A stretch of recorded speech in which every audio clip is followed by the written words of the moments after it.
Hello, welcome to our YouTube channel, Ocean of Knowledge, and very welcome to all of you. And today we are going to the remaining paragraphs of this chapter, first chapter, My Struggle for an Education, written by Booker T. Washington. And we've already explained some paragraphs, and I want to recapitulate the last paragraph for this chapter.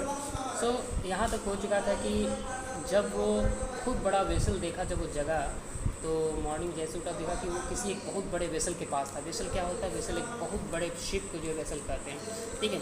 तो big ship को देखा तो उसके captain के पास गया, तो काम करने के लिए कहा, उसने काम करने के लिए निवेदन दे दिया उसे, उसके बात को एक्सेप्ट कर लिया।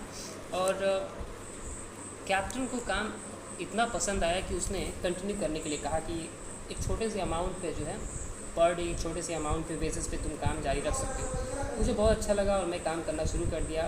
कुछ दिनों तक मैंने उस वेसल पे काम किया, जो कि अनलोडिंग का काम था, जो कि कुछ कार्गो से जो सामान जो अनलोड किए जाते हैं, लोड किए जाते हैं, तो उसी एक काम था, मैंने किया। और उसी स्मॉल वेज से मैंने छोटे से जो मजदूरी के जो पैसे थे पर डे के, उससे मैंने अपने खाने के लिए बंदोबस्त किया। और फिर जो है मैंने कुछ बचत भी की, लेकिन वो कुछ ज़्यादा बचत नहीं था। लेकिन हैम्पटन जाने के लिए उतना कुछ ज़्यादा नहीं बचा था मेरे पास। किसी तरह से थोड़ा बहुत बचत करके जो है, इकोनोमाइज़ करके जो है, एवरी वे पॉसिबल, मैंने क्या किया कि I continue to sleep under the sidewalk. और मैं अब साइड वॉक पे ही जो है मैंने अपना सोना जो है वहाँ जारी रखा, कंटिन्यू रखा। मैं वहीं पे सोता था साइड वॉक पे, सड़क के साइड किनारे जो है।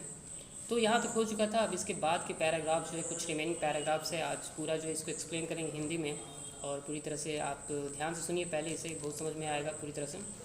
When I had saved enough money with which to reach Hampton, I thanked the captain of the vessel for his kindness and started again. Without any unusual occurrence, I reached Hampton with a surplus of exactly 50 cents with which to begin my education. The first sight of the large three-storied brick school building seemed to have rewarded me for all that I had undergone in order to reach the place. The sight of it seemed to give me a new life.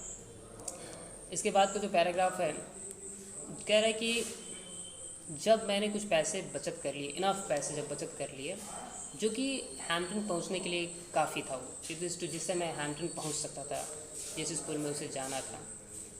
मैंने जब बचत कर लिए, enough पैसे मेरे पास हो गए, तो मैंने उस वेसल के कैप्टन को धन्यवाद बोला उसकी काइंडनेस के लिए, क्योंकि उसने मुझे काम करने के लिए ऑफ़र किया था, उसकी मेहरबानी थी मुझ पर, और ताकि मैं उसकी वजह से मैं फिर से अपनी यात्रा शुरू कर सकता था।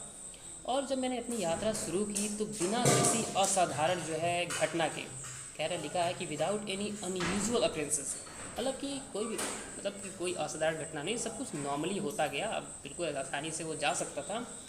तो बिना किसी असाधारण घटना के वो हैम्पटन पहुंच गया, कोई भी ट्रबल नहीं आया, ट्रैवलिंग में कोई भी डिस्टर्बेंस नहीं हुई, और वो हैम्पटन पहुंच गया।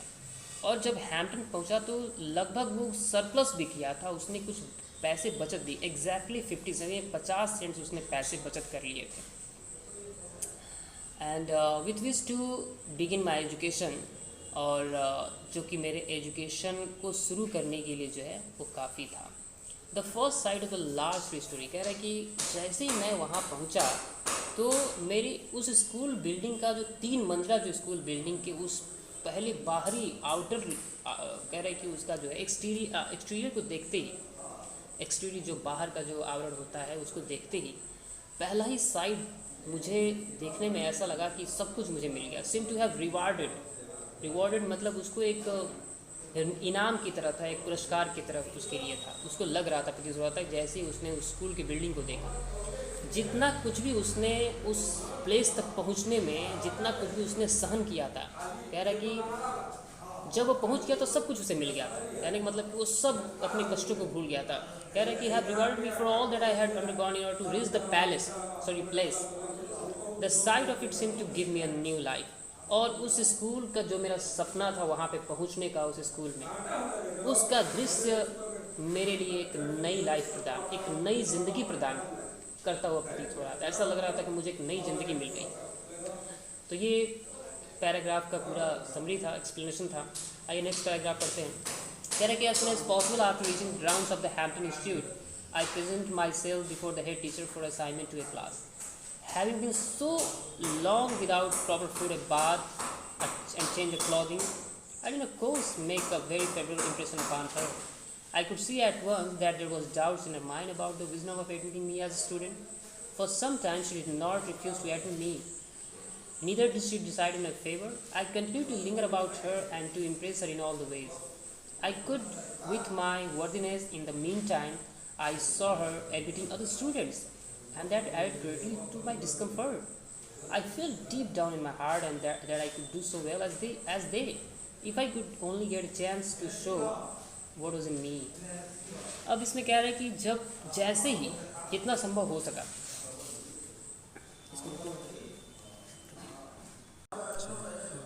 कह रहे कि हैम्पटन इंस्टीट्यूट के जब वो ग्राउंड्स तक वो पहुंचने के बाद एज सुन एज पॉसिबल, जितनी जल्दी हो सका जो है संभव हो सके, वो क्या किया कि मैंने जितनी जल्दी संभव हो सके पॉसिबली जो है मैंने अपने आप को उस हेड टीचर के सामने अपने आप को प्रेजेंट किया. कह रहा है कि I presented myself before the head teacher for assignment to a class.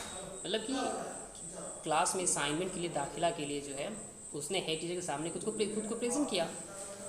And कह रहे हैं कि अब उसने अपनी बहुत ज़्यादा अपनी मिजरी के बारे में बता रहा है कि एक तो पहले ही having been so long without proper food, उसने किसी तरह से भोजन भी प्रॉपर, उसको भोजन भी नहीं मिल पा रहा था कई दिनों से, तो विदाउट प्रॉपर फूड की भी था, ना ही ठीक से वो नहा पाया था, ना ही ठीक से क्लॉथिंग उसके ठीक से वो कपड़े पहना हुआ था. तो कितनी ज़्यादा मिजरेबल कंडीशन उसकी थी वहाँ पहुँचने. मतलब कि एक बहुत ज़्यादा जो पीटिएबल कंडीशन थी उसकी, जो उसके सामने शायद वो ज़्यादा एक फेवरेबल इम्प्रेशन न दे पाया, दे सकता था वो, फिर भी जो है अपने आप को उनके सामने जो है प्रेजेंट हुआ. कह रहे वो कभी रहा है कि of course I did not make a favourable impression upon her. मतलब कि वास्तव में मैं उस हेड टीचर के सामने मैंने खुद को ज़्यादा फेवरेबल इम्प्रेशन नहीं दे पाया, उसके पक्ष में मैं ज़्यादा इम्प्रेस नहीं कर पाया, क्योंकि मेरी कंडीशन वैसी नहीं थी. क्योंकि मैं ये भी देख सकता था, उसके दिमाग में कुछ मुझे शक नज़र आ रहा था. शक ये था, मैं ये देख सकता था कि मेरे एक स्टूडेंट के रूप में उसे दाखिला करने के लिए मेरे विजडम के बारे में, बुद्धि के बारे में उसे देखकर ऐसा लग रहा था कि उसके दिमाग में कुछ डाउट्स है, कुछ संदेह है मुझे स्टूडेंट के रूप में लेने के लिए, एडमिशन लेने के लिए. कुछ समय तक तो उसने मुझे ना ही एडमिशन लेने से इनकार किया और ना ही मेरे फेवर में ही कुछ डिसाइड किया. लेकिन फिर भी मैं लगा रहा. I continue to linger about her to impress her in all the ways. हर तरीके से मैं उसको इम्प्रेस करने की कोशिश में लगा रहा जितनी मेरी योग्यता थी. I could with my worthiness, जितनी मेरी एलिजिबिलिटी, मेरी एबिलिटी थी, मैं अपनी उस कैपेसिटी से मैं उसको इम्प्रेस करने की कोशिश करता रहा. और उसी बीच मैंने ये देखा कि दूसरे स्टूडेंट को दाखिला वो दे रही है. In the mean time I saw other student. उसी बीच जब मैं उसको ट्राई कर रहा था इम्प्रेस करने की या अपने आप को फेवरेबल इंप्रेशन देने की कोशिश कर रहा था हेड टीचर के सामने, तो मैंने उसी वक्त मेरे को ना लेकर किसी दूसरे स्टूडेंट को लेने के लिए मैंने देखा कि वो दूसरे स्टूडेंट को एडमिशन ले रही. तो ये मेरे लिए कुछ डिस्कम्फर्ट था, मेरे लिए बहुत ज़्यादा ग्रेटली डिस्कम्फर्ट लेवल था, और ये मुझे ज़्यादा चिंता को बढ़ा रही थी. It added to my worriedness. मैंने अपने बहुत ज़्यादा दुखी. I feel deep down in my heart. मैं जितना कर सकता था, जितना वे कर रहे हैं उससे मैं ज़्यादा अच्छा कर सकता था. If I could only get a chance to show that was in me. यदि मुझे एक चांस दे सके वो जो मेरे अंदर जो था, मेरी योग्यता दिखाने के लिए, तो मैं उनसे कहीं अच्छा ज़्यादा कर सकता था. तो ये इस पैराग्राफ का पूरा एक्सप्लेनेशन था हिंदी में. अब नेक्स्ट पार्ट पढ़ते हैं paragraph. After some hours had passed the head teacher said to me, we are joining recitation to need sweeping, take the broom and sweep it.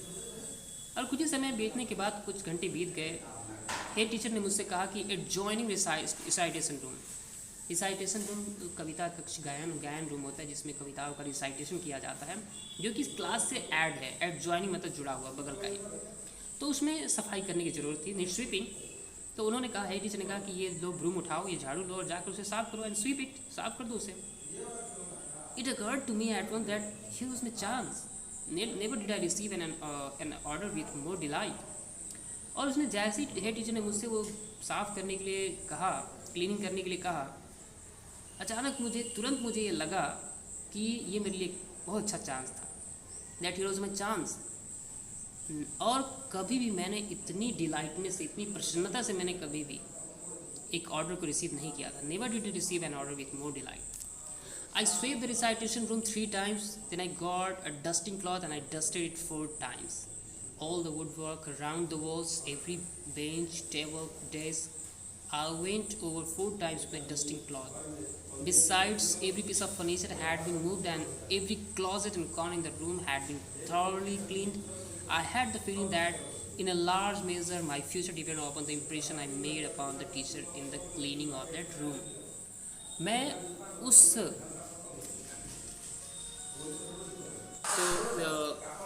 That's all for now. मतलब मैंने जो अभी paragraph पढ़ा है आप लोग इसको जी फिर से जाके जो है करके इसको मतलब आप लोग इसको रिवाइज़ करिएगा और जितना कुछ पढ़ाया गया इसको एक्सप्लेनेशन को अच्छी तरह से रीडिंग करते हुए आप इसको समझिएगा.